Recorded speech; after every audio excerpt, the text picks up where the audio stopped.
तत्व भेद कोई ना कह रे झुमक रो, ये पैसे ऊपर नाच सुनो राई झुमक रहा। कहते सब पैसे के ऊपर डमरू पीट रहे हैं, सब आप अपनी महिमा बनाए फिर रहे हैं। पैसा चाहिए इन संतों ने, इनको किसी मोक्ष से कोई लिंक नहीं, क्योंकि इनको खुद ज्ञान नहीं। औरों पंथ बतावे ही आप न जाने राह। गरीबदास जी कहते हैं औरों को तो गाइड बने बैठे और खुद मालूम नहीं भगवान कौन है, कैसा है, उसकी भक्ति कैसी है। तो ऐसे नकली संतों ने पूरे विश्व के मानव को भ्रमित कर दिया। गुरुआ गांव बिगाड़े संतो गुरुआ गांव बिगाड़े, ऐसे कर्म जीव कला दिए ईव जड़े नहीं जाड़े, कि ऐसे गलत मार्ग पर इनको लगा दिया भोली आत्माओं को। अब हम समझाते हमारी कोई मानता ही नहीं। पर भी लेन जाते है दुनिया, हमारा ज्ञान किने ना सुनिया। पर भी लेने जाते हैं, कोई केदारनाथ जाता है, कोई वैष्णो देवी जाता है, कोई कहीं, और वहाँ अपने जीवन से हाथ धो बैठते हैं भोली आत्माएं। और हमारा ज्ञान कोई सुनता ही नहीं, घर बैठे भक्ति करो।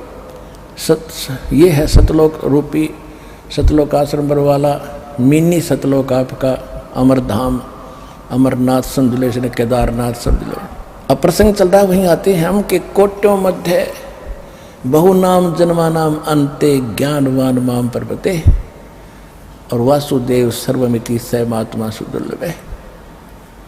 पुणात्माओं, प्रारंभ में दास प्रत्येक पुस्तक को रूबरू कर करके बोलता पीछे था, दिखाता पहले था। तो आम जनता जन ये कहा करती हमारे भक्तों को कि वो कैसा गुरु है, वो तो पुस्तक पढ़ पढ़ कर सुना रहा है। मैं पुस्तक पढ़, भगत भी मुझे कहते कभी ना किसी माध्यम से मुझे बताते जी ऐसा कहते हैं, तो मैं उनसे कहता था भाई कुछ दिन धैर्य रखो बेटा, उनको तो कहने दो, बालक है, उन्होंने तो वो टीचर गलत मिले जो 2 दूना 6 पढ़ा रहे। ये 2 दूना 6 को 2 दूना 4 सिद्ध करना है, और ये दिखाए बिना कोई मानने को नहीं। अब दास आपको 2.5-2 घंटे का सत्संग वर्बली कर रहा है, सारे लोग बता रहा है। अगर ये बगैर दिखाए आपको पहले बताता तो एक नहीं सुनते, उठकर चले जाते आप लोग। पहले आपको पहले के बच्चे की तरह उंगली लाला पढ़वाया, ये देख ये देख, ये लिख रखा है, यूँ लिखा, ये वेद में, ये गीता में, ये पुराण में, ये कुरान में, ये वेदों में, ये भगवान ने बताया।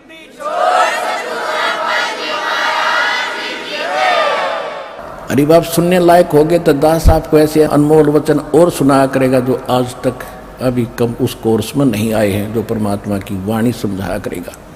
तो समझने के योग्य बनाने थे पहले आपको, इसलिए प्रमाण दिखाने थे।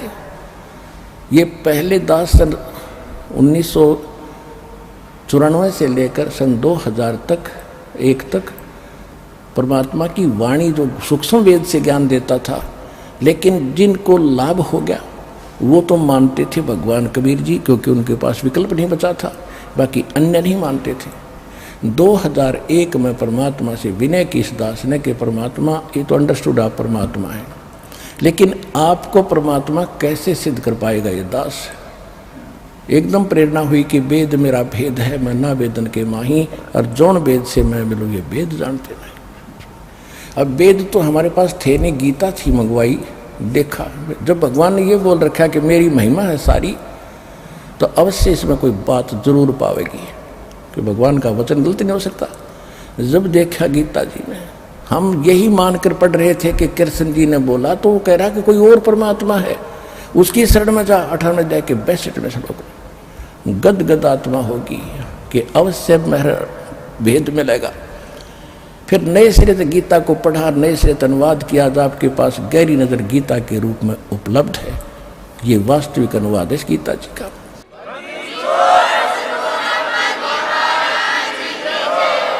और गीता ज्ञानदाता खुद कहता है मेरा मैं नाशवान हूं, मेरी जन्म मृत्यु होती है। ओए होए। फिर देखा वेदों को, वेद संस्कृत में अनुवाद करनिया मैं ऋषि दयानंद, जिसने भट्ठा बैठा रखा, अनुवाद गलत कर रखे, जैसे गीता ने कर रखे थे, उत्तम का अनुत्तम का अति उत्तम लिख रखा। फिर भी परमात्मा ने जो बुद्धि दी थी दास को, उनके अनुवाद देखे, फिर उनसे हटकर अनुवाद यथार्थ किया, और फिर उससे ये भेद सामने आया कि कबीर इज गॉड। वेद बताते कबीर इज गॉड, वेद बताते परमात्मा साकार है।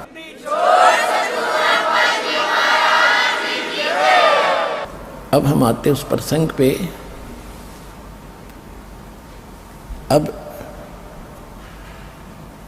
गीता ज्ञान दाता कहता है कि जब तत्वदर्शी संत तुझे मिल जाएगा और वही बताएगा कि कौन है वो परमात्मा और कैसा है वो भगवान, वो तत्वदर्शी संत गॉड गिवन स्पिरिचुअल नॉलेज से का जानकार है, नॉन है। तो यहाँ गीता अध्याय नंबर 20, 21, 22 और 23 में क्या लिखा है? गीता ज्ञान दाता कहता है कि ये जो अन्य देवताओं की पूजा करते हैं वो मेरी पूजा ही मानकर कर रहे हैं। जैसे हम श्याम जी ने पूजा करते, वह पूजा भगवान की मान रहे थे कि भगवान की भक्ति, भगवान रूप में ये पूजते हैं, ये भगवान की भक्ति कर रहे हैं। लेकिन ये इन अन्य देवताओं की जो पूजा करते हैं बुद्धिहीन बेबुद्धि के लोग, इन देवताओं को मैंने ही कुछ निर्धारित सीमित सी वो दे रखी पावर, उसी से ये आपको लाभ देते हैं, लेकिन ये मेरे द्वारा ही विधान किए हुए नियम से चल रहे हैं। और ये मूर्ख लोग इन देवताओं की पूजा करके ये अक्षणिक लाभ प्राप्त करते हैं और अपने वाली को कहता है कि मेरी जो पूजा इनसे अच्छी तो मेरी पूजा है, वो करें तो अच्छा है। फिर अपने को भी कहता है वो भी अनुत्तम है, क्योंकि वास्तविक पूर्ण परमात्मा की पूर्ण मोक्ष और वास्तव परम शांति प्राप्त करने के लिए तत्वदर्शी संत के लिए ऑप्शन छोड़ दिया। तो वो तत्वदर्शी संत या तो भगवान थे या दास, कुछ महापुरुषों के शुभ नाम आपको बताता वो थे। आदरणीय धर्मदास साहिब जी, आदरणीय मलुकदास साहिब जी, आदरणीय नानक साहिब जी, आदरणीय दादू दास साहिब जी, आदरणीय गरीबदास साहिब जी, गांव छुड़ानी, जिला झज्जर, हरियाणा वाले। आदरणीय घीसा दास साहिब जी, गांव खेखड़ा, जिला बागपत वाले, उत्तर प्रदेश वाले। और आदरणीय स्वामी रामानंद जी, काशी वाले। इन महापुरुष, ये महापुरुष तत्वदर्शी संत थे, लेकिन इन पर बैन लगा दिया था भगवान ने कि अभी इस ज्ञान को डिस्क्लोज ना करना। धर्मदास मेरी लाख दुहाई, ये मूल ज्ञान कई बार न जाई। मूल ज्ञान बाहर जो पर ही, बिचली पीढ़ी हंस न तरही। ये मूल ज्ञान तब तक छुपाई, जब तक द्वादश पंथ ना मिट जाई। 33 अरब ज्ञान हम बाख्या, मूल ज्ञान हम गुप्त ही राख्या। फिर कहा है परमात्मा ने कबीर सागर, ये तो कबीर सागर कबीर वाणी के 137 पृष्ठ पे। एक कबीर सागर के अंदर कबीर चरित्र बोध के 1870 पृष्ठ पे लिखा है, धर्मदास मेरी लाख दुहाई, ये सार शब्द कई बार न जाई। सार शब्द बाहर जो पढ़ी, ये बिचली पीढ़ी हंस न तेरी। अब ये बिचली पीढ़ी अब प्रारंभ है सत्य कलयुग की। प्रथम पीढ़ी वो थी, प्रथम चरण वो था कलयुग का, जिस समय परमात्मा सहशरीर आए थे, कमल के फूल पर प्रकट हुए थे। वहाँ से डीरूनीमा नाम के जुल्हा उनको पालक उठा ले गए थे। धीरे धीरे लीला करते हुए बड़े हुए, फिर जुल्हे का काम करते थे, साथ में प्रचार, अपना ज्ञान भी प्रचार करते थे। 64 लाख शेष हो गए थे उस परम पिता परमात्मा के एक धाणक के। तो आज से 450-500 वर्ष पहले, यानी 120 वर्ष रहे परमात्मा। 1398 से 1518 तक उनके 64 लाख शेष हो गए थे।